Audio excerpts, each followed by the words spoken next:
जी हाँ, तो नमस्कार, प्रणाम दोस्तों। आइए बात करते हैं भोजपुरिया शेरनी अक्षरा सिंह के बारे में।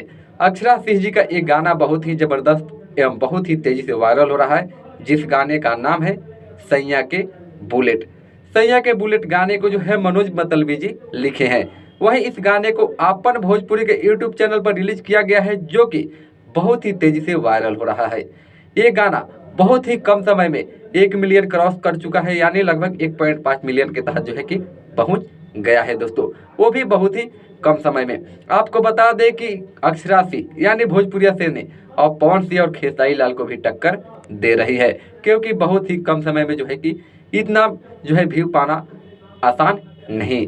लेकिन आपको बता दें कि इसमें अक्षरा सिंह जी जो है कि गाने को खुद गाई है। वह इसमें डांस करती नजर आ रही है अक्षरा सिंह, और करण खन्ना जी है इसमें। बहुत ही ज़बरदस्त एवं बहुत ही खतरनाक लेवल का ये वीडियो सॉन्ग जो है बनाया गया है, जिसे काफ़ी तेज़ी से वायरल हो रहा है और काफ़ी तेज़ी से लोग भी पसंद करते हैं।